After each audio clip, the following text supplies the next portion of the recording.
Gemini rising, this is your January 2024 astrology forecast. Today we're going to be looking at, for you Gemini rising, the lunations, the sun, our personal planets being Venus, Mars and Mercury, and the houses and the ingresses that they're changing into that are going to be impacting you this month of January.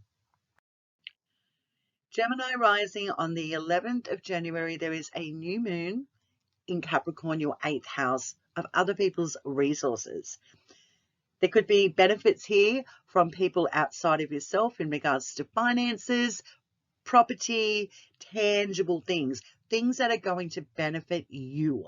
So when there's a new beginning here, you could also be embarking on a loan application or credit card application, something new in regards to how people or entities outside of you benefit you in the interim. On the 25th, we have a full moon in Leo, your 3rd house of short distance travel, communications in general, education, cousins, siblings, and even technical equipment that we utilize every day. So when we have a full moon in Leo, no less, which is quite a proud, light, life-giving sign, it's quite obvious that something's coming to an end in regards to those 3rd house topics being to do with your everyday life, because the 3rd house is the everyday grind, things that you're familiar with. So something's coming to an end here. There's a culmination point and something might be falling away in regards to an emotional connection with you and someone significant or in your environment. Let's talk your personal planet, Mercury, Gemini. It's been transiting in your 7th house of relationships, partnerships, collaborations, and professional integrations. On the 13th of January, he ingresses into Capricorn, your 8th house. So where this new moon occurred, Mercury is coming in to give you the paperwork to sign on the dotted line. Consider the options in regards to what you're reading or what you are actually consciously integrating in. A lot of verbal and intellectual exchange can also be a very busy time for you intellectually thinking, mulling over, weighing things up, trying to balance things out. Is this right? Is this not right? Is this what I want to anchor into? Here's your opportunity when your personal planet Mercury transits into that 8th house for you to consider things that are going to be beneficial and not jarring for a very, very long time of your energy and resources. On the 18th, Mercury is sextiling Saturn in Pisces, your 10th house of public reputation, your career, how you're seen and known in the world. It's a very public space. So when we have a sextile from your 8th to your 10th, this looks great for a very anchoring long-term commitment in regards to other people providing stability for employment or what you actually do in the world on a professional level. On the 19th, we see Mercury trining Jupiter in Taurus, and this is occurring in your 12th house. The 12th house is associated with your psychology, things that are unseen, that are very passive, and not many people know what's going on there. It's a very, very insular place. So when we have a trine aspect, you could be having a light bulb moment about how to break through or release yourself from something that has been holding you back or not been expressed the way it should be, that feels more organic for you. On the 20th, this is a big day for everyone on planet. But firstly, the sun is leaving Capricorn and ingressing into Aquarius. And this is for the next 4 weeks. We've got the 9th house lit up. This is international travel, foreign correspondence, higher education, also to do with legal matters, and also your spiritual house where you're connected, what it is that you believe in, and you are this feels very in flow and organic with your nature. So for the next 4 weeks, you could be looking at international travel, correspondences, having a great time in regards to other cultures. And on the 20th, the same day, planet Pluto is ingressing into Aquarius, your 9th house, for a 20+ year stay. This looks fantastic if you are ready to really transform what it is that you believe about yourself and how you interact with others, about your political views, your personal views, your religious views. Also, again, for a long distance foreign correspondence and travel, international travel. This house is lit up for you for really having some profound experiences internationally other than your local environment. And also can see a lot of change, because Pluto, that planet, is archetypally and characteristically associated to transformation, death, rebirth, wealth, power. So when you put those words together in your 9th house of legal matters, international travel, spiritual beliefs, higher education, this is where you could be having those really powerful changes. Are you going to be making your wealth internationally? Are you going to be making your wealth in a spiritual sense? You're going to be filling your own emotional and spiritual cup up. That's something that's going to be unfolding for you over the next 20 years. So enjoy that, Gemini rising. On the 27th, we see Mercury conjunct Mars in Capricorn, your 8th house of other people's resources.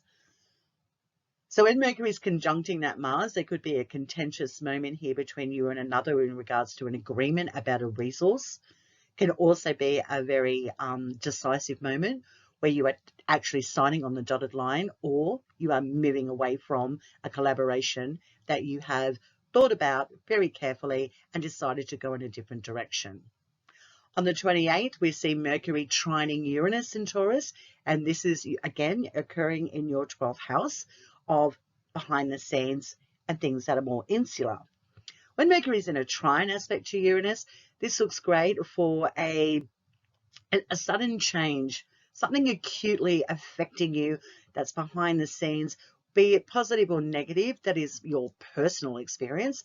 But when Mercury, the planet, that is associated with agility, there's so many archetypally and astrologically and characteristically associations with Mercury, but in general, Mercury trining Uranus looks great for a breakthrough in regards to things that have been anchoring you from the past.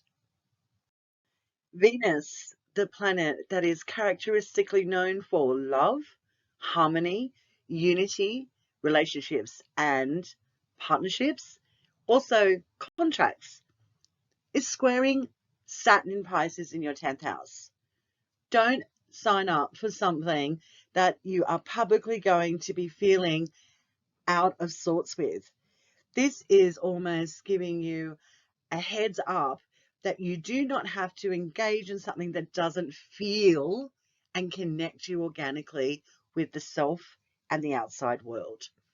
On the 19th, Venus is squaring Neptune in Pisces, your 10th house. Another day of understanding something that's not in flow. If you're feeling it and you're knowing it instinctually, that it's not filling your emotional cup in regards to what you do professionally or how you're seen or what you've been doing in the public world, don't go there. You can have a dissolving of connection with you and other people on this day. Take a time out and think about things very deeply that tick your proverbial emotional boxes. If they don't, move away in your own time. On the 23rd, Venus is ingressing into Capricorn, your 8th house. This looks quite auspicious for abundance to come through in a big way. The 8th house is associated with other people's resources. You could be getting an influx here of tangible, like, possessions. You could also be getting an inheritance. And also things could be quite lovely in regards to contracts with other people, or just lucrative benefits from other people at this time. So enjoy this transit when Venus is going into your 8th house of big finance and other people's resources. On the 27th, planet Uranus is going direct into Taurus in your 12th house. When Uranus goes direct, this looks great for those breakthrough moments that almost felt successful, but now are. Radical changes going on behind the scenes in regards to your private place. There is something that is really transforming here now and moving forward in regards to breakthroughs and breakout moments of things that have been going on and simmering below the surface, now has an opportunity to have a breakthrough to release you in some way in regards to your spiritual esotericism, your psychology, what you've been really thinking about deeply. Also, vices, things that are like that we know we shouldn't be doing that have been holding us back. We can have that aha moments of going, nah, I'm done, I'm out, and it actually sticks this time.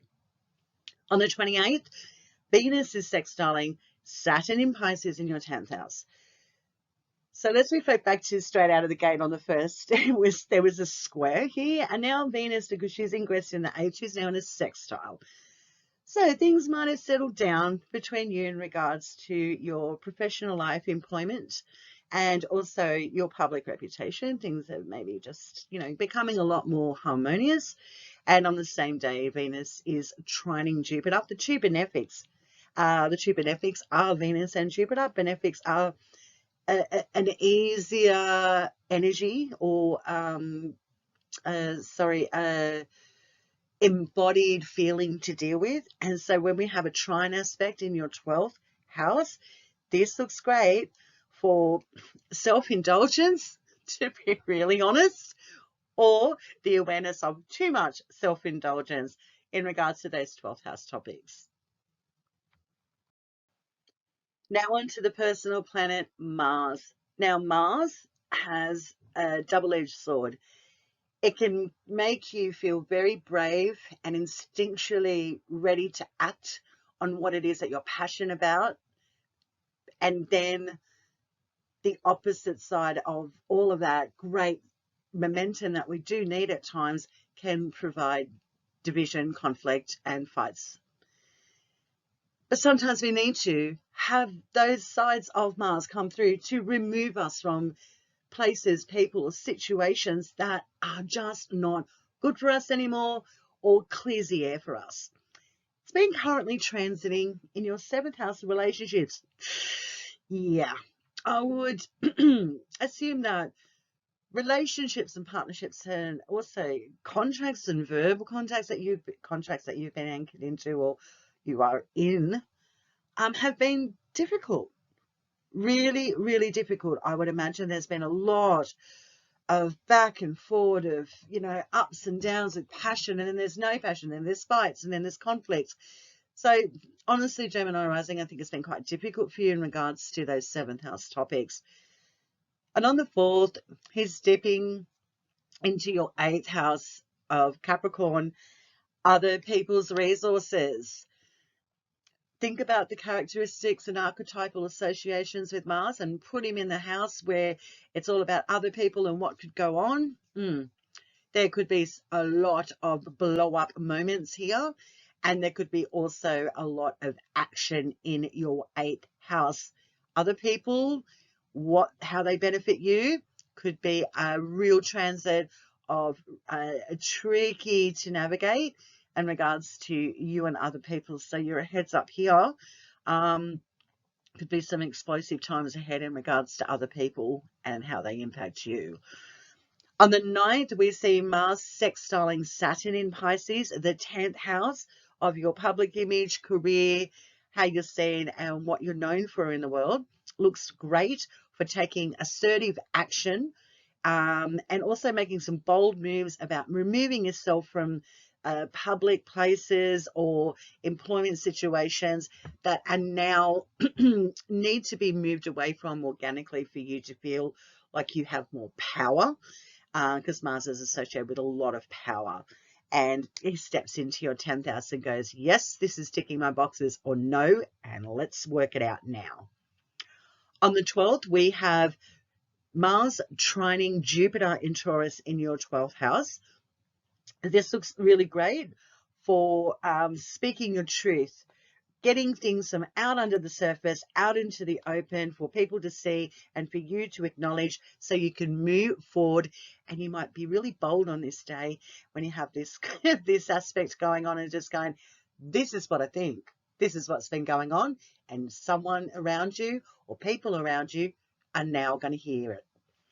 On the 29th, we see Mars trining Uranus in Taurus, the 12th house. This looks great for travel, breaking through in different places in regards to things that are behind the scenes. So I associate this with travel. I think that you're going to be very, very inspired to go down those proverbial rabbit holes of things that are underneath the surface and just pick and pull out things that don't work for you, or speak your truth, Gemini rising. Cosmic Girl 101 signing off, Gemini rising. I hope you have a blessed 2024, and I will see you in February.